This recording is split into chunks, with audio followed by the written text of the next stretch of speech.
YouTube! I am Pinstar, and this is Pinstar Plays Captain of Industry. So what is Captain of Industry? Well, it just was released on early access to the public, so you can go out to Steam and get a copy for yourself. This key has been provided by the developer. Thank you very much. What is it, though? It is, imagine it, Factorio, but with more city builder elements. You actually have a population of people, your workers, that you need to pay attention to. You need to make them happy. You need to give them space to grow. But of course, you need to grow the factory. This is more about the industry than it is about the city, but you still need to manage it. The whole concept here is that some cataclysm happened and you are a ship captain whose ship ran aground of some island, and you've got a community of people that you need to sort of set up shop and rebuild sort of a civilization. There's others out there, some friendly, some not so friendly. It's an interesting mix of genres, and you know me, I do like my genre mixes. So let's dive in, shall we? Go for the new game. Now at the time of this recording, there are only 5 maps. They are probably going to be adding more, and I do see early up in the roadmap that they're going to give community map editing so that people can make their own maps and upload them to the Steam Workshop and all that. But for now, we'll go with, you know what, I'm fairly new at the game, so I'm going to go with New Haven, which is sort of the starter map. They have more difficult ones as we go here, and when I revisit this game for a strategy and tactics level of play, we'll probably be going something harder. But for now, let's just go stock standard. There's Sailor Captain Admiral, easy, medium, difficult. We'll go medium. I want nice and medium, right down the middle. Give me the default difficulty. Because I've heard from some people that, you know, even on its lighter difficulties, this game can be kind of tough. So let's see. I've done some practice play with it, but I haven't gone through the whole thing yet. Because the whole thing is like monstrously large, as you will see once we get to the research menu. Okay, so we are here. Let me, and look at that. The game features a pause button. We're off to a good start. So this is our starter island here. We currently have 90 pops and enough space for a total of 140. This is where they're all living here. We've got 49 months worth of food supply. That is where, at the moment, we only have one type of food, 240 potatoes. But as you can see on here, there are a lot of different foods that we can get into, and giving people a greater variety will improve not only their health, but also their happiness. But at the moment, these are all locked. We don't quite have the tech for some of these other crops that we will be getting into that. We have 78 workers available. Every building that you build, well, almost every building that you build, requires a certain number of workers to man it. So you do need to grow your population as you grow your factory. Now another resource here is Unity. This is basically your people's happiness. You can use it to sort of rush build and rush buy things, but also overwork a certain thing so it doubles its production. But, you know, it's a limited quantity, and you got to cater to the happiness of your people for it. And then their health. This actually gets into pollution. You actually need to care a bit about pollution, despite this whole game being a factory, because too much of that will tank your people's health, and that will cause some bad things. But first things first, we got to get set up here. So we have very limited technologies right now. We have this abandoned communications station, which allows us to start. Basically, gives us a baseline of materials here. We also have a baseline of materials at our damaged shipyard. We actually can't do anything with our ship until we research how to fix it.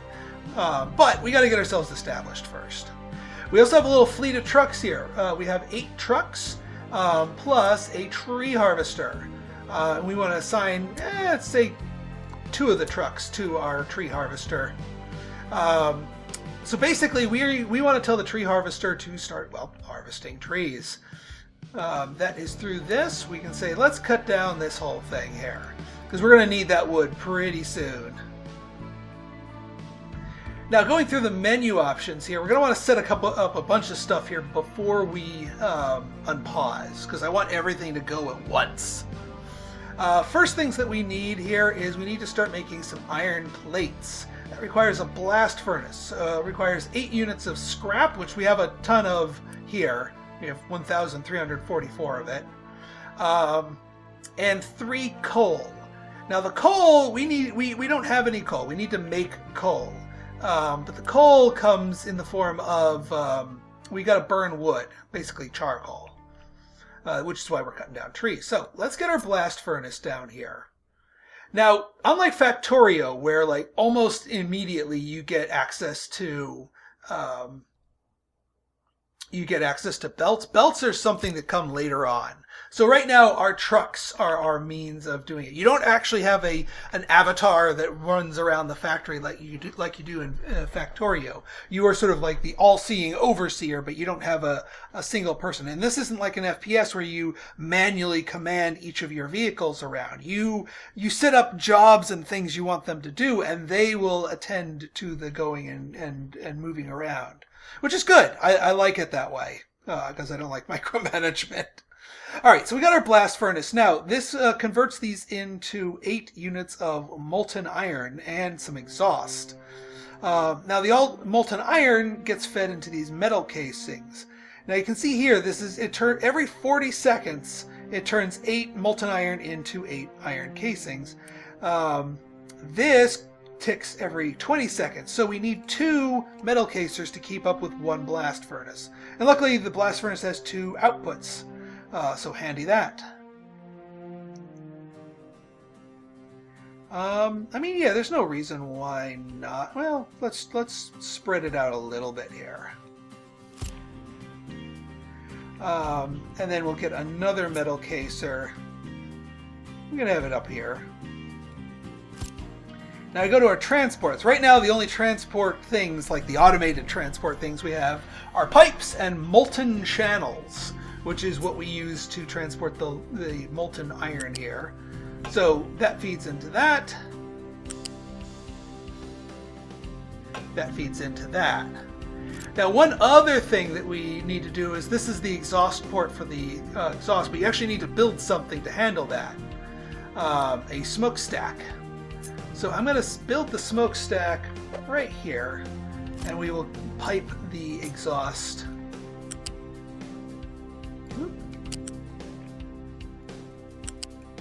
There we go. Get that exhaust port going. Now, the other thing that we need in order for this to work, because we have plenty of scrap nearby, but we need the coal. So we need this coal maker here, and we want it nearby. So let's flip this around. And what I'm going to do here is I'm going to put it up here, because this has exhaust of its own. So if we take the pipe, we can feed it into the same smokestack. So that way the exhaust from either of these can come out this chimney. Also, one other thing to note, the proximity of your industries to your living things, it doesn't actually matter. It tracks global pollution. So the more pollution that you're making anywhere on the island, the sicker your people are going to get. But you don't need to like locate this halfway across the thing like you would in a city skylines thing. So that's why I'm okay with this being relatively close to our population center, because it doesn't matter in that sense. Right then, so a couple other things we need to get going before we unpause here. Research labs. Now, these things are what allow you to go through your technologies, and as soon as we place these down, we'll have access to the technology button. Now, these things are interesting. They each require 4 workers to be employed there, but they also require a unity expense every month, 0.25 unity. So you can't just spam these out like willy-nilly, but you also don't want to place too few of them. I've found in my initial testing that 2 of them is a pretty good setup here. So we'll do 2 of them, say like right here. Uno, dos. They don't have to be near your population center.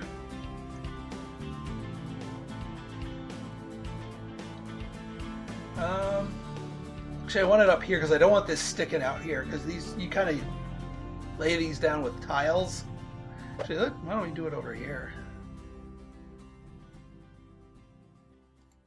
That works. And then for housing, we have the food market here. We do need a waste collection. Ah, yeah, it's colliding with that. Hang on. Let me scooch this over because I want this nearby. That's fine, right there.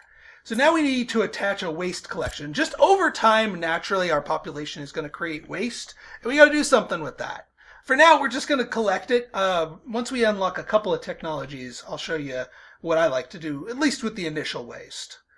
All right, and then I'm going to prioritize the 2 labs and the coal burner, just because I want those built first. Is there anything else that we need? I think we have everything else built. Oh yes, research. So our research, you want to talk about research. These, just like any good tech tree, but look at the size of this thing. This is like Civ level research tech trees here. Like, it just keeps going. This is crazy, ending in a rocket launch. But yeah, so this has a lot of stuff to it. And I hear that there's like moon bases that they have planned for the future. So they, like, it starts here, but it doesn't necessarily stay here. So we're going to research construction. So that's going to allow us to build assemblies, which will allow us to assemble some products. Most importantly, construction parts. Everything in the game, almost everything, requires construction parts. So we need a lot of these. So the sooner we start making them, the better. Luckily, we can queue up. We're also going to need food. No food, no people starve. That's no good. So we'll get basic farming going. After that, it'll research one into the next one. All right, I think we're ready to unpause. So yeah, all of our trucks just spring into action here. The 2 that we assigned here are going to follow it like a lost puppy here, while all of our other construction equipment goes to our built-up resources to start building them. And yeah, that's how things get built, is they just drop off the materials, and once the materials are there, the building sort of builds itself. Alright, so that is all set. And yeah, so this is like one of those, and they have these in real life, where they saw the tree down and then saw its branches off and then just dunk the wood in here. So now that's in here, and now this is cooking. As you can see, we have the exhaust built up because we haven't built our pipe yet.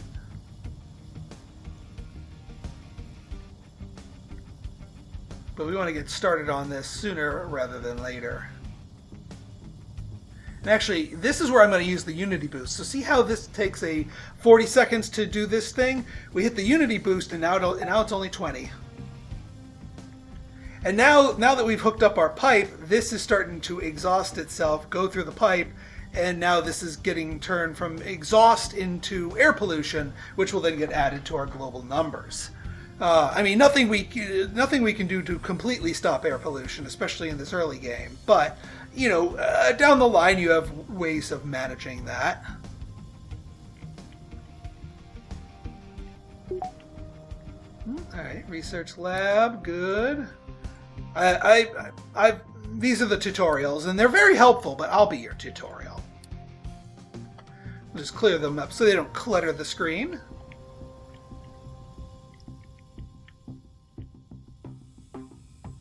Alright, so we have our waste thing here. So this is just slowly going to fill with waste that is generated by the population.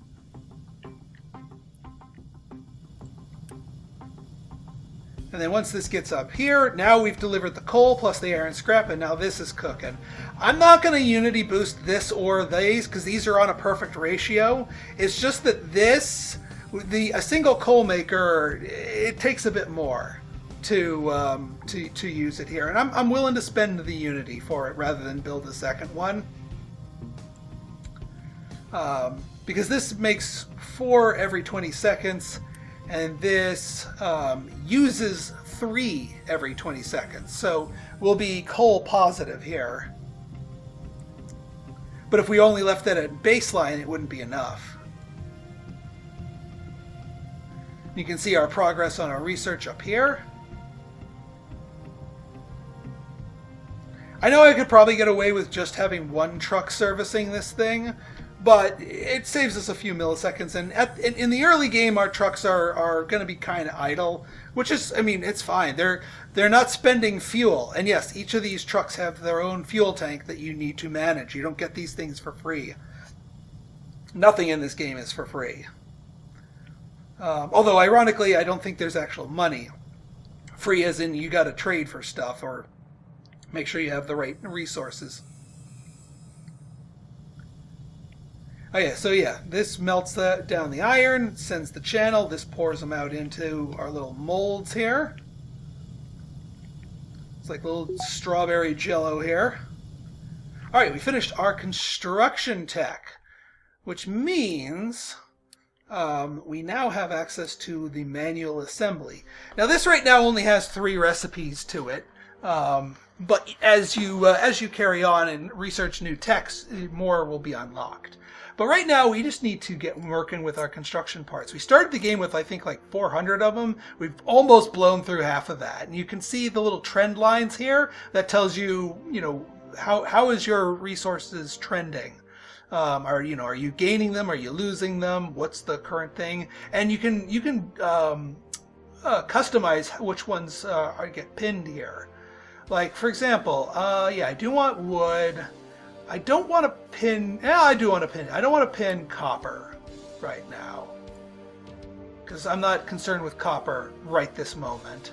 I do want to pin concrete, because we start with that. Don't want to pin coal yet. Don't want to pin cement. We can turn these on and off as we want. We'll pin that. We can pin the potatoes, it's fine. The reason why concrete isn't pinned is the only concrete we have is in this area, and that's not considered like an owned structure, but people can just easily harvest it from there. So we got 900 of that. All right, so let's get 2 of these going, and we want to put them appreciably close by. Let's do uno dos right here, and we want them both to make the concrete parts. We don't actually need these right now. I mean, I guess we could have one converting some of our rubber and copper to electronics. We don't need electronics right now, but eventually we will. We have a little bit of electronics available to us, but we also have a bunch of rubber and copper in about that ratio, so it might be worth it just to have one slowly converting them. So I'm going to build it, but I'm going to build it over here.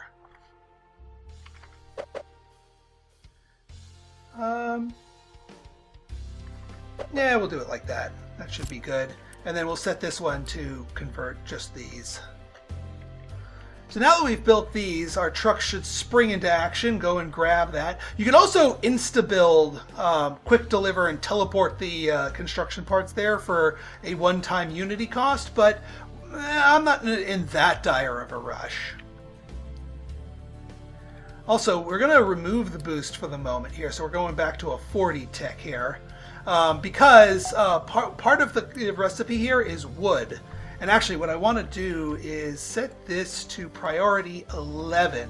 I want to make sure that our assembly stations are fed with wood before the coal is, just so that they get at least their initial delivery of wood, so that they can start manufacturing parts.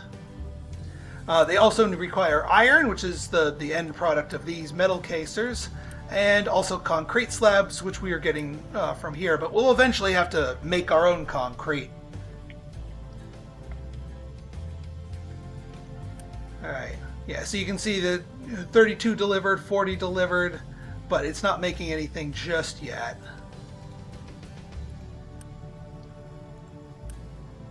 All right, there's our first thing of wood, and now we're doing this. Excellent.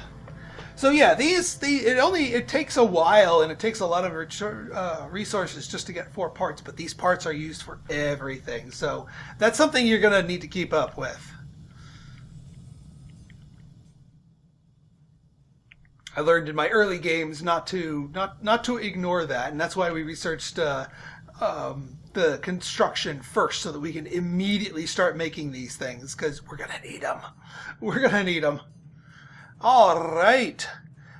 So let us fast forward here a little bit while we wait for our stuff to accumulate and for our tech to finish here.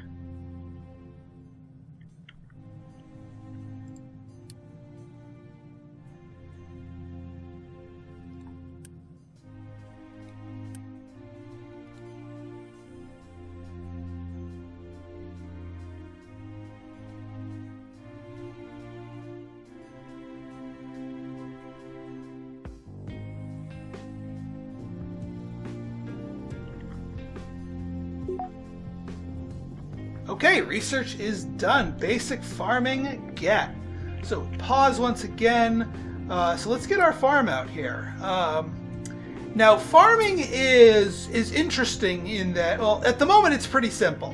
You slap down a farm and it farms. Now, the one thing you have to consider is that it can't grow anything until it rains, and we don't have any control over that. Later on, you can research irrigation technologies where you can artificially send out the water for some of your farms, and so they can be watered whenever. But early on, we gotta wait for it to rain. So let's build the farm just because it needs to be built in order to benefit from the rain. We also need to get our next stuff here. And the next stuff we want is vehicles and mining. This is what's going to allow us to build new vehicles, but also start mining. And the way that they do mines here is pretty interesting. They have a whole terrain deformation mechanic going. It also adds some new recipes to both our blast furnace and our manual assembly. So yeah, let's start cooking that.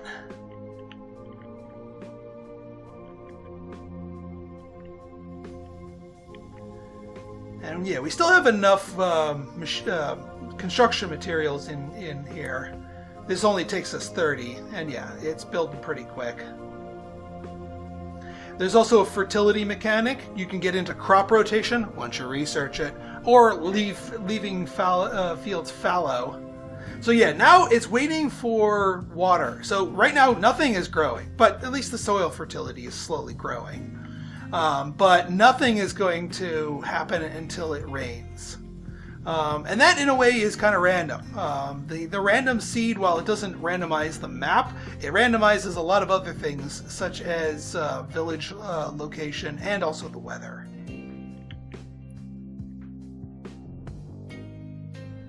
Alright, Unity is growing pretty nicely. I think we can go back to boosting this. I just wanted to take it off of boost while we got wood to our assemblies here, just to make sure they got it. But now that we wanna operate full tilt on the coal maker here, so that we can keep the blast furnace humming efficiently.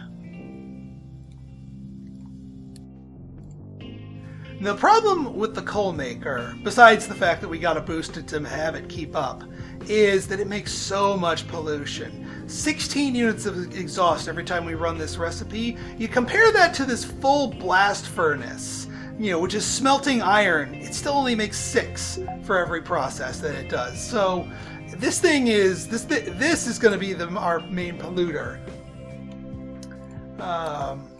And we kind of want to wean ourselves off of it because it's explicitly described as inefficient.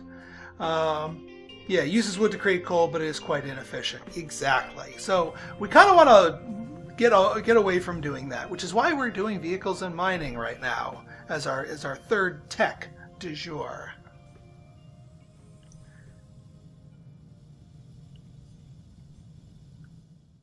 Population does naturally grow over time very slowly, but it's mostly from outside. We'll be getting into ways to attract people to our island more quickly in the next couple of videos here. But for now, we still have 30 workers available, so we're still good. You can't just spam a billion buildings because you got to have the population to work them. That's the other case for using Unity is boosting it does not double the amount of workers needed, even though it doubles the production speed. Ah, the rain has come. So now our taters are going to be growing, and vehicles and mining is just about done. All right, folks. So we're off to a pretty good start here. In our next episode, we're going to get some mining operations set up and see where else we go down the tech tree here. See if we can get our factory humming quickly and efficiently. If you guys like this episode and you want to see more like it, go ahead and hit that like button, hit that subscribe button, and leave me a comment, good, bad, or indifferent. Your feedback is always welcome. So until next time, this has been Pinstar signing out. See ya!